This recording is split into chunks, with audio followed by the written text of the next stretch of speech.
Kang Min-jae, Seoul's most feared underboss, stood in his penthouse counting the 14th coin. 14 identical Korean won coins, each placed deliberately in locations only someone with access to his private world could reach. Inside his bulletproof car, on his office desk, beneath his whiskey glass at his exclusive club, even on his bathroom counter at dawn. The woman who left them was a complete unknown, a black woman with box braids who appeared in his security footage for exactly 3 seconds per location, always looking directly at the camera, always smiling like she knew something that could destroy him. His head of security was dead. His tech expert had vanished. His most loyal lieutenant refused to enter the building where the last coin appeared. Every coin bore a microscopic engraving that his jeweler confirmed would cost more than a luxury car to create. GPS coordinates. The question wasn't what she wanted. The question was how a complete outsider had infiltrated an organization that executed people for knowing too much, and why Min-jae, who'd ordered 18 kills this year alone, was following her trail instead of burning it. Welcome to Aurora Love Saga, where dangerous love knows no boundaries. Today's story will take you on an emotional journey through the dark underworld of Korean organized crime and a love that defies all odds. If you love intense romance and thrilling drama, subscribe now and join our family. Now, let's dive into today's story. Kang Min-jae didn't believe in ghosts, but he was starting to believe in impossibilities. The first coin appeared 3 weeks ago on a Tuesday morning. He'd walked into his office at the Cheongdam-dong headquarters, a building secured by retinal scanners, armed guards rotated every 4 hours, and a security system that cost more than most Seoul apartments. On his black marble desk, centered perfectly on his daily briefing folder, sat a single 501 coin. His secretary swore she hadn't seen anyone enter. The overnight security logs showed no breaches. The cameras revealed nothing but static for exactly 47 seconds at 4:23 a.m. Min-jae had been in this business for 12 years. He'd inherited his father's position at 26 after a rival family's attack left the old man paralyzed. In those 12 years, he'd learned that unexplained events were usually explained by betrayal, and betrayal was usually explained by money or fear. He'd had his secretary questioned. She knew nothing. He'd had the security team replaced. The coins kept appearing. By the 7th coin, his lieutenant Park Sung-ho suggested they were dealing with a professional. Someone hired by the Busan faction, he'd said. Psychological warfare before a hit. Min-jae had considered it. The Busan faction had been quiet since their failed territory grab last spring. Too quiet. This could be their opening move. Then came the 8th coin, and with it, the first glimpse of her. The security footage from his private club showed her for exactly 3 seconds. She wore a black leather jacket and dark jeans, her box braids pulled back in a high ponytail. She walked past his reserved table, placed something down with the precision of a surgeon, and kept walking. No hesitation, no looking around. She moved like she belonged there, like she owned the space. When Min-jae's people tried to track her, the cameras went dark. Every single one within a 3-block radius, dead for 90 seconds. Find her, Min-jae had ordered. They'd tried. God knows they'd tried. His head of security, a former NIS agent named Choi, had been the best in the business. He'd found her within 48 hours. Her name was Amara Okonkwo, 28 years old, Nigerian-British, in Seoul on a cultural exchange visa, working as a financial consultant. The quotation marks were Choi's. "There's no company," Choi had reported, standing in Min-jae's office with a tablet full of data. The visa's legitimate, but the company she claims to work for? Registered 2 weeks before she arrived. No clients, no revenue, no employees except her. Family? Min-jae had asked. Parents deceased. One brother works in London finance. No criminal record anywhere. No debt. No obvious leverage points. Then why is she here? Choi had hesitated. In 12 years, Min-jae had never seen him hesitate. "Sir, I think she's running a game we don't understand yet." That was 5 days ago. Yesterday morning, Choi's body was found in his apartment. Natural causes, according to the police report. Heart attack. He was 34 years old and ran marathons. Min-jae didn't believe in coincidences either. The 14th coin appeared this morning, and this time, there was a difference. This one had been professionally engraved with coordinates so small he'd needed a jeweler's loupe to read them. His jeweler, a man who'd worked with his father and knew when to ask questions and when to stay silent, had gone pale when he examined the engraving. This level of precision. Mr. Kang, this would require laser micro-engraving equipment, the kind that costs hundreds of thousands of dollars, the kind that only exists in maybe 3 facilities in all of South Korea. And to do this on a coin, the steadiness required, the technical skill, can you trace it? No one who has this equipment would risk using it for something like this, unless what? Unless they wanted you to know they have resources that match yours. Min-jae had sent the jeweler away with the usual reminder about discretion and the usual unspoken threat about what happened when discretion failed. Now he sat in his office, the 14 coins arranged in a perfect line on his desk. The coordinates from the latest one were already entered into his phone. They pointed to an address in Seongdong-gu, an area he knew well, an area that housed one of his organization's money-counting operations. Park Sung-ho entered without knocking, which meant bad news. "We have a problem," he said. Min-jae didn't look up from the coins. "Another one?" "The Busan faction is making moves. They're talking to our suppliers. 3 of them have gone quiet in the past week." "Handle it." Min-jae. Park used his first name, which meant this was serious. "We can't handle supplier issues and this coin situation at the same time. We need to choose a priority." Min-jae finally looked up. Park was loyal, competent, and occasionally too careful. They'd grown up together, survived together, built this organization together after his father's decline. "The coins are the priority," Min-jae said. "Why, because some woman is playing mind games?" "Because Choi is dead, our tech expert is missing, and whoever she is, she's been inside our most secure locations 14 times without being caught. That's not mind games. That's a threat we don't understand." Park's jaw tightened. "Then let me send a team to the coordinates. We grab her, we question her, we end this." "No, no." Min-jae stood pocketing the newest coin. "I'm going alone." "That's insane." "That's an order." Park stared at him for a long moment, then shook his head. "You're going to get yourself killed over curiosity." "Curiosity keeps you alive in this business. Assumptions kill you." "And what if this is a trap? What if she's working with Busan and you walk right into an ambush?" Min-jae checked his gun, a habit more than a necessity.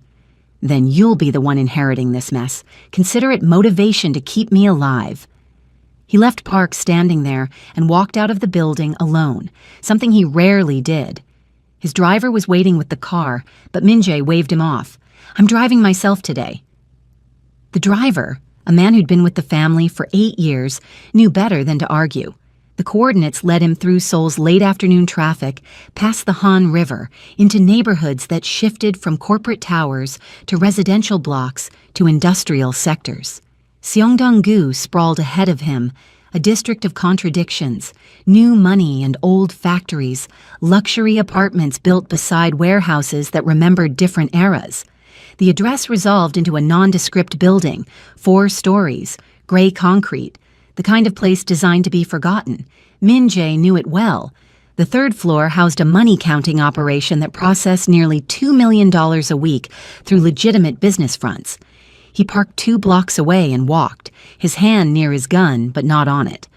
The street was quiet, too quiet. No cars, no pedestrians. In Seoul, streets were never this empty at 5 p.m. The building's entrance was unlocked. Min-jae paused. Every instinct screamed trap. But 14 coins had led here, and whoever was leaving them wanted him to follow. The question was why? He climbed the stairs, each step deliberate, listening for any sound that didn't belong. The 2nd floor was silent. The 3rd floor. The door to the money-counting operation was open. Min-jae drew his gun, approached from the side, and looked in. The operation had been cleared out. Not ransacked, cleared. The counting machines were gone. The tables were bare. The safe in the back wall stood open and empty. In the center of the room, sitting on the floor, was Amara Okonkwo. She sat cross-legged, relaxed, like she was waiting for a friend. She wore the same black leather jacket from the security footage, her box braids now hanging loose around her shoulders. On the floor in front of her was a laptop, its screen facing Min Jae. She smiled when she saw him, not nervous, not scared, genuinely pleased. "Kang Min Jae," she said in perfect Korean, her accent barely noticeable. "Right on time." Min Jae kept his gun trained on her. "Where's my money?" "Transferred. 40 minutes ago. 12 offshore accounts, each below the threshold that triggers international banking alerts. Your operation here processed $1.8 million this week. It's all gone." His finger tightened on the trigger. "Who are you working for?" "Myself." She gestured to the laptop. "Come look. I want to show you something." "You think I'm stupid enough to walk into a room with someone who just stole $2 million from me? I think you're smart enough to realize that if I wanted you dead, you'd have been dead at coin number 7. I had access to your apartment, Mr. Kang. You sleep with a gun under your pillow and another in your nightstand. I could have replaced both with fakes. I could have poisoned your toothpaste. I could have done 100 things." She wasn't wrong. The realization was more disturbing than the theft. "So, what do you want?" "I want you to understand something." She turned the laptop so he could see the screen from the doorway. It showed a financial network map, red lines connecting accounts spreading out like a spider web. At the center was his organization, but the web didn't stop there. It connected to others, names he recognized, the Busan faction, the Incheon group, even the Yakuza operations in Fukuoka. "This is the structure of organized crime finance in East Asia," Amara said. 15 major organizations, 847 shell companies, operations in 11 countries, combined annual revenue of approximately $18 billion. Min Jae stared at the screen. "How did you get this information? I'm very good at what I do." She closed the laptop. "Here's what you need to know. Someone is buying up the infrastructure. The shipping routes, the banking connections, the political contacts. They've been doing it quietly for 2 years, using a network of investment firms that all trace back to one source." "What source?" "I don't know yet. That's why I'm here." Min Jae lowered his gun slightly. "You stole $2 million from me to get my attention for a job interview?" "I stole $1.8 million from you to prove I could. I'm returning it." She pulled out her phone, tapped something, and his phone buzzed. He checked it. A transfer notification. $1.8 million returned to one of his primary accounts, with interest. "The 14 coins cost me about $150,000 to create," she continued. "The security breaches cost me another $200,000 in equipment and planning. I'm not here for your money, Mr. Kang. I'm here because you're about to lose everything, and I'm the only person who can help you figure out who's taking it." Min Jae holstered his gun but didn't relax. "Why should I believe anything you say?" Amara stood, brushing dust off her jeans. "Because Choi didn't die of a heart attack. Because your tech expert didn't disappear. He was disappeared. And because the Busan faction isn't making moves against you. Someone is making it look like they are." "You killed Choi?" "No, but I know who did." She walked to the window, looked out at the Seoul skyline turning gold in the sunset. 3 weeks ago, Choi noticed irregularities in your financial patterns. Small transfers, barely noticeable. He started investigating. 2 weeks ago, he contacted someone he shouldn't have. 1 week ago, he died. "How do you know this?" "Because I was tracking the same patterns. I've been investigating this network for 7 months. It's how I found you." Min Jae's mind raced through implications. If you've been investigating for 7 months, you could be working for whoever's behind this. I could be. But if I were, why return the money? Why show you the network map? Why leave coins that cost more to create than what they could possibly gain in psychological leverage? She had a point, an expensive point. "What do you want?" he asked again. "A partnership. You have access to the criminal infrastructure. I have the financial expertise to track the money. Together, we find out who's buying up the underworld before they finish the job." And then what? Then you decide what to do with that information. I don't care about your business, Mr. Kang. I care about the pattern. Someone is consolidating power on a scale that shouldn't be possible, and I need to know who and why. Min-jae studied her. She was either telling the truth or running the most sophisticated con he'd ever seen. Either way, she was right about one thing. Someone had killed Choi, and it hadn't been a heart attack. The autopsy he'd commissioned privately had found traces of potassium chloride, a chemical that mimicked cardiac arrest and was nearly undetectable without specific testing. "How did you get into my building?" he asked. She smiled. "I'll tell you after you agree to work with me." "That's not how this works."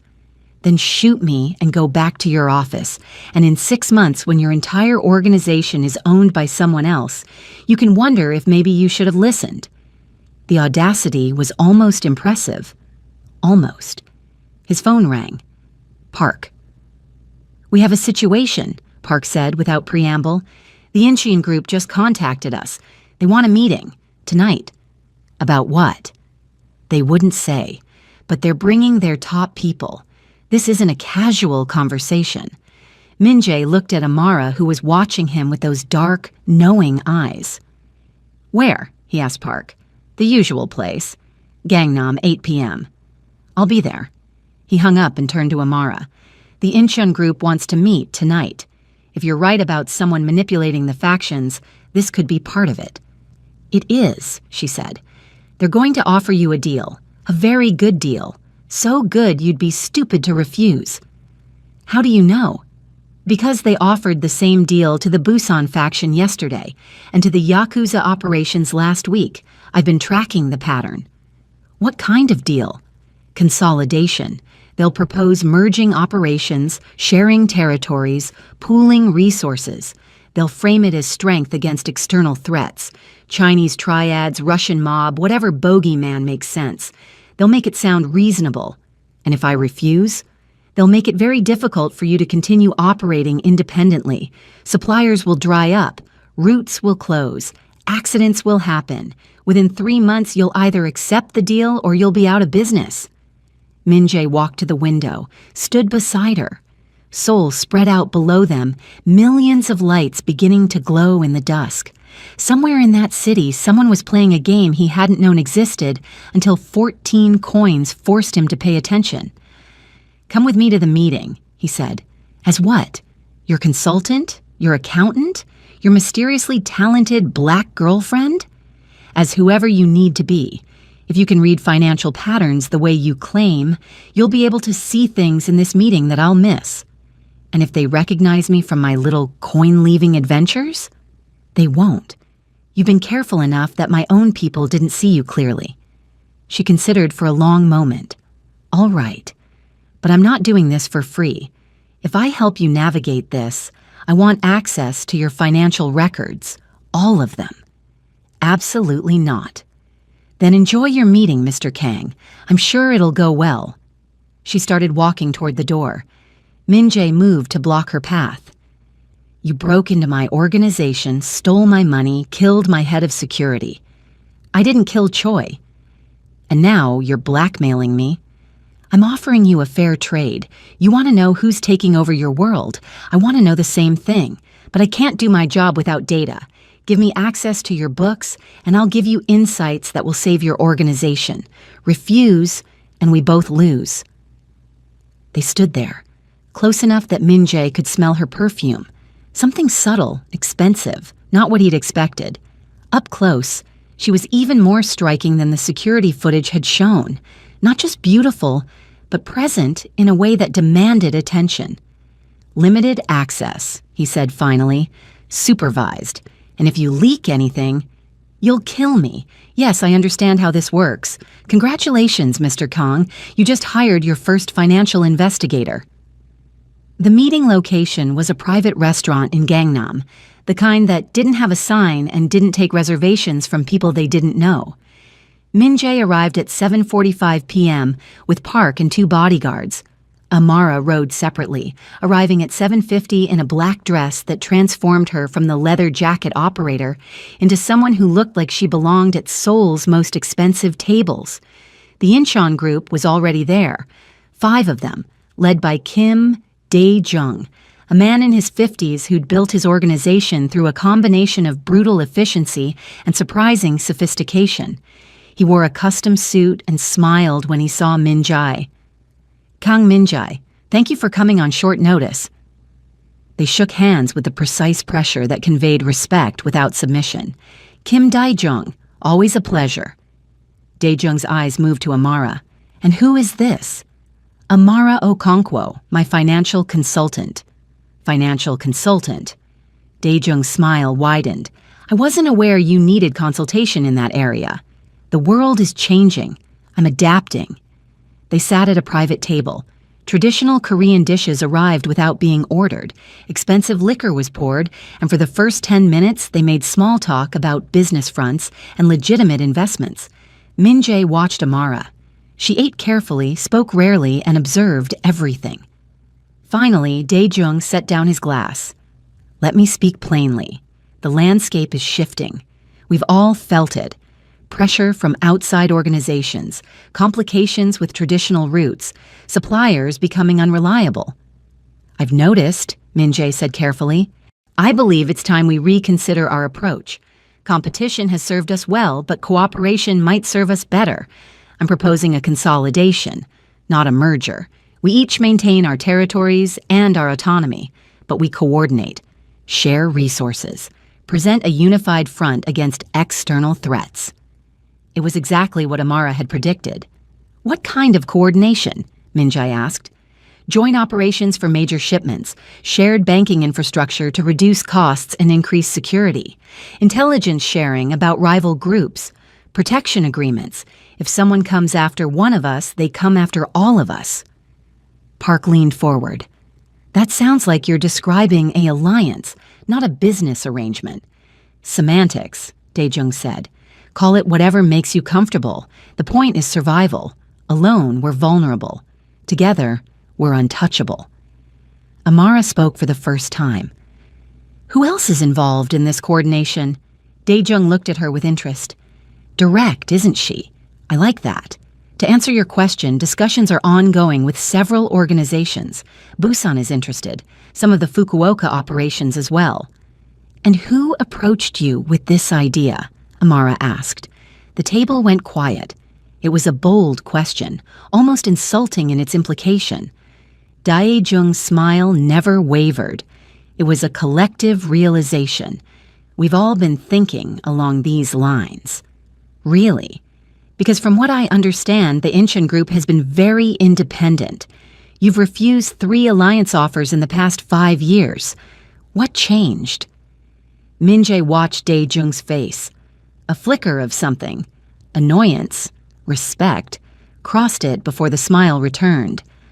"The world changed, Ms. Okonkwo. We change with it, or we disappear." "Wise," she said, "though I'm curious about the financial structure of this coordination. Who manages the shared banking infrastructure? Who has access to the joint accounts? Who decides how resources are allocated?" "Details to be worked out." "Of course. But surely you have a preliminary structure in mind." Dae-jung's smile was starting to look forced. "We would establish a management committee, representatives from each organization, decisions made by consensus. And if consensus can't be reached, then we vote. With equal weight or proportional to the size of each organization." Park was staring at Amara like she'd grown a second head. These were questions that Min-jae should have been asking, but she was 3 steps ahead, probing weak points in the proposal that he hadn't even noticed yet. "Ms. Okonkwo," Dae-jung said, his voice cooling. "You're very thorough, perhaps too thorough for a simple dinner conversation." "I apologize," Amara said, though her tone suggested she didn't. "I'm just trying to understand the opportunity Mr. Kang is being offered. In my experience, the details are where opportunities become obligations." "Your experience in what, exactly?" "Financial consulting, as Mr. Kang mentioned." The tension at the table had shifted.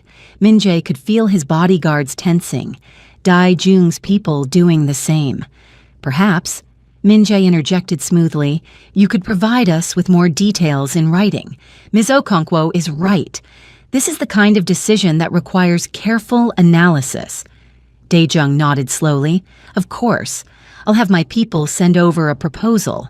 But I should mention, this opportunity is time-sensitive. We're moving forward with or without your participation. I'd prefer with. Understood. Give me a week to review the details. 3 days? 5, 4, and that's final.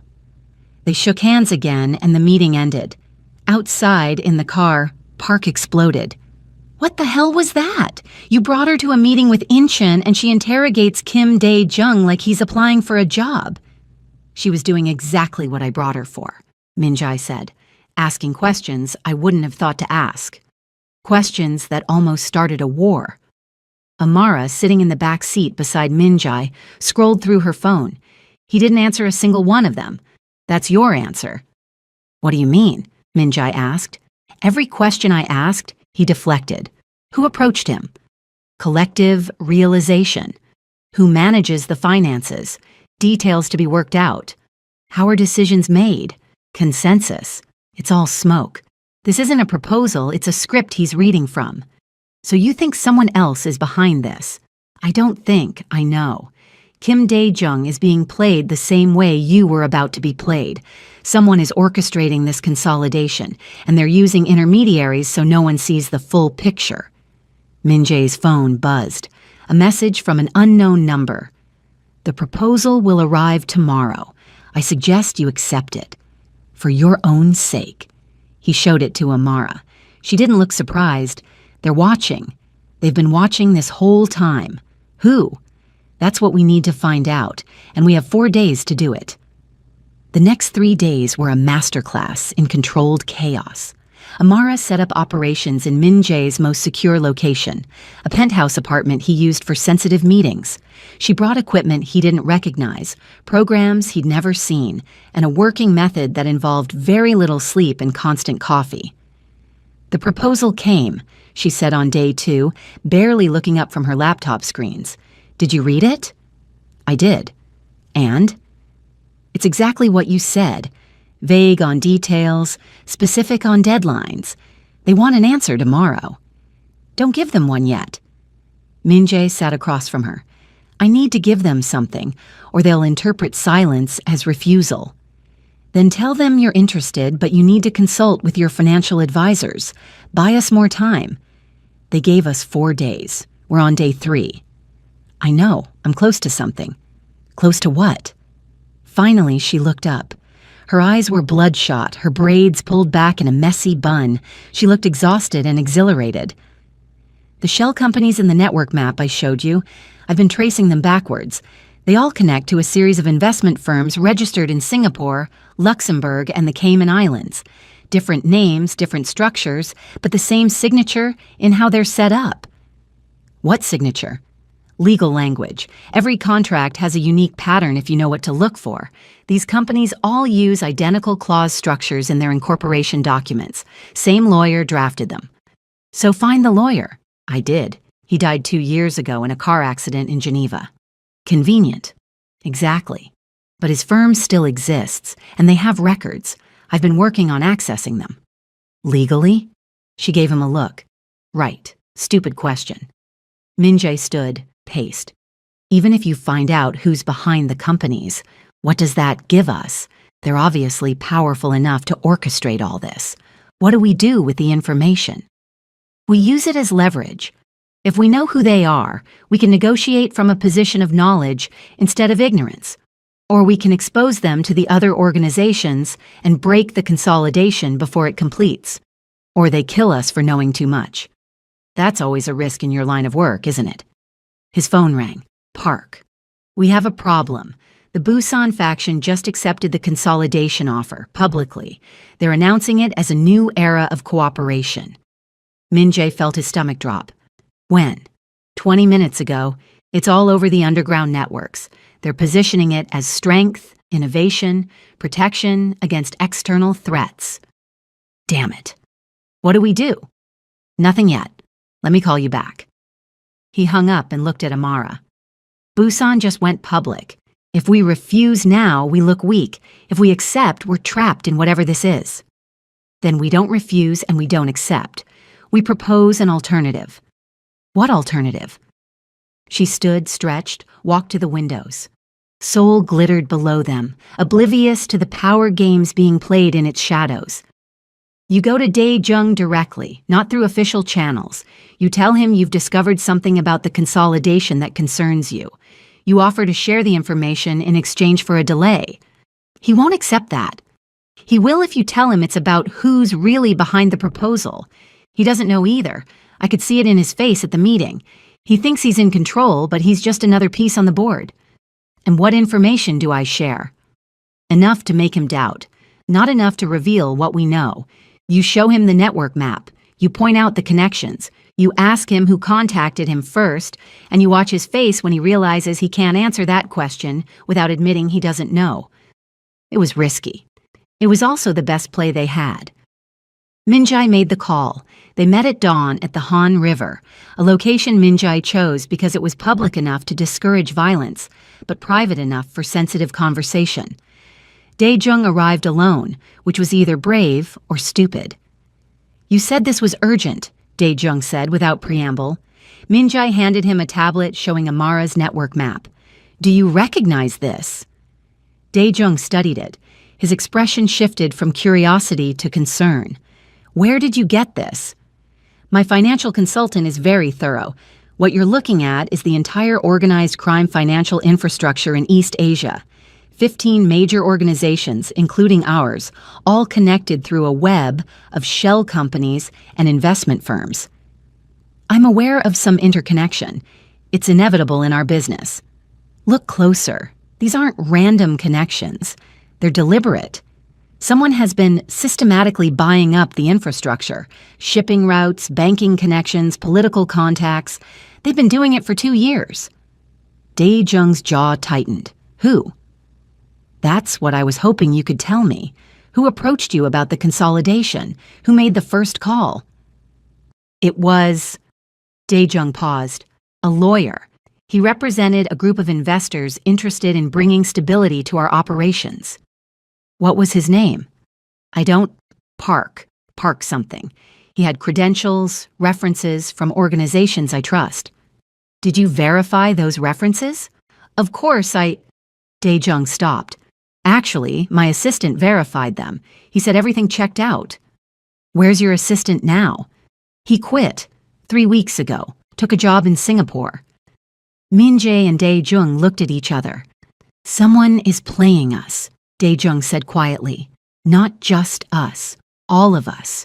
Busan, Incheon, my organization, probably the Yakuza operations too. They're consolidating control by making us think we're choosing to consolidate. Why? Power. Control. Maybe they want to run everything. Maybe they want to shut everything down. Either way, once we're all connected through their infrastructure, they own us. Daejung walked to the river's edge, looked out at the water. The proposal I sent you, I need to rescind it. If you do that, whoever's behind this will know we're onto them. Then what do you suggest? We work together. Actually work together, not through some mysterious intermediary's proposal. We share information. We find out who's behind this. Then we decide what to do about it. And the Busan faction? They'll figure it out eventually. Or they won't. Either way, I'm not getting trapped in a system I don't control. Daejung turned back to him. Your consultant, the woman from the meeting, she figured this out? Most of it. I want to meet with her. Properly. If she's this good at seeing patterns, I want her looking at my operations too. She's expensive. I'm sure she is.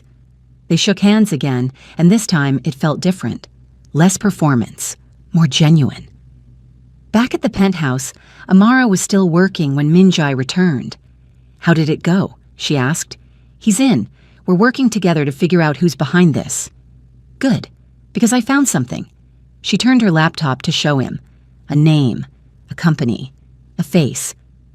The lawyer who drafted all the incorporation documents, his firm was acquired by a larger firm 6 months before he died. That firm is owned by a holding company in Luxembourg, which is owned by another company in Singapore, which is owned by...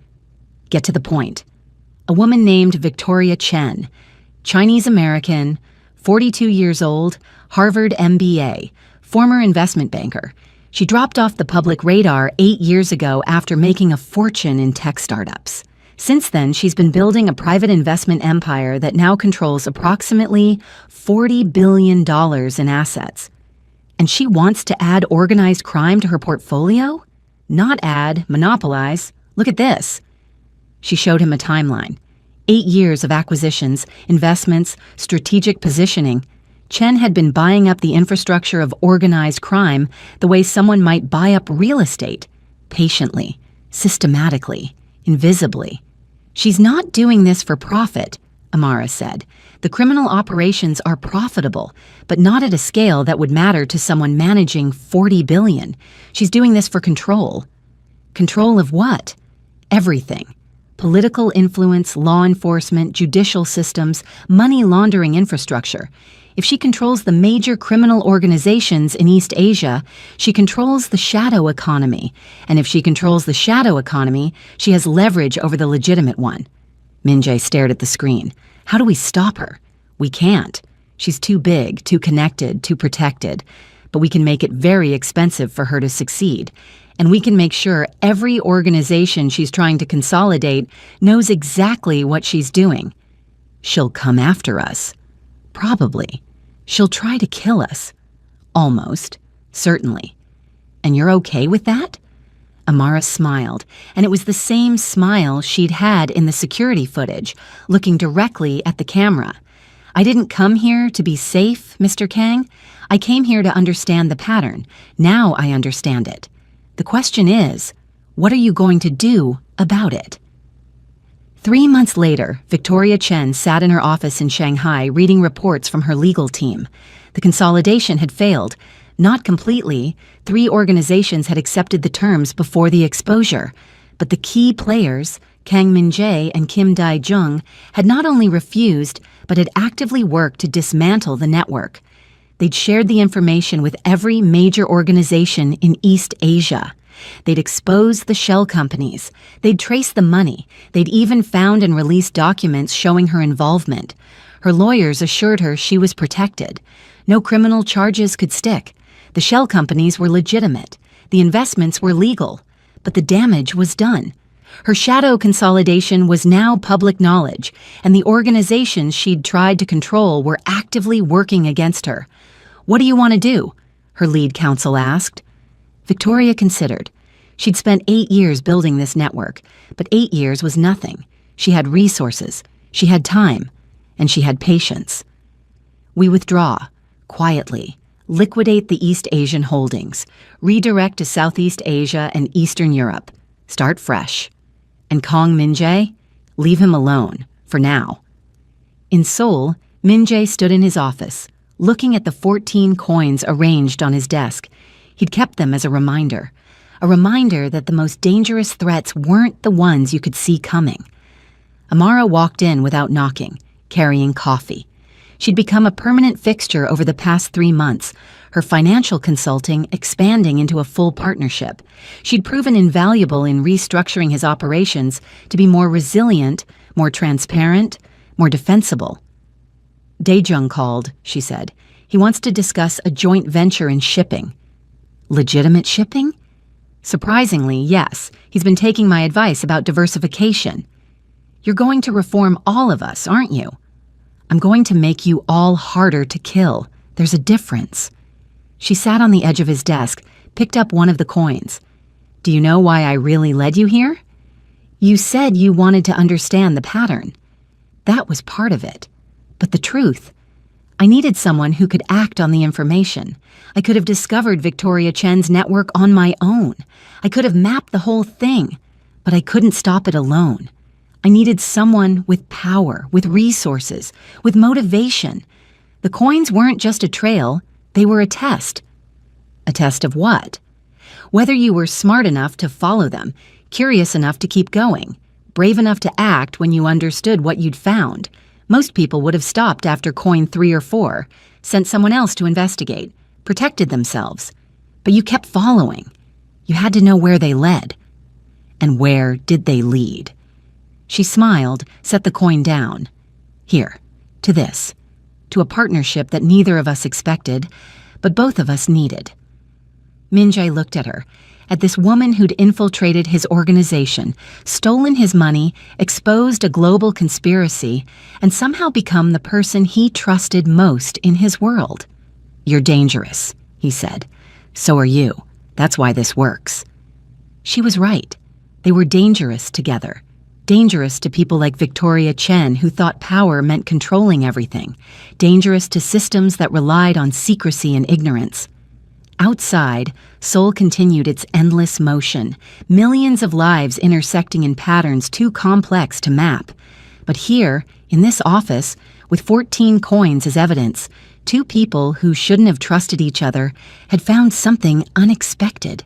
Not love, not yet, but the possibility of it. The beginning of it. The foundation that dangerous people build when they decide to stop fighting each other and start fighting for something together. The coins had led to one place, just like the title promised. Not a location on a map, a moment of choice, and they'd both chosen to stay.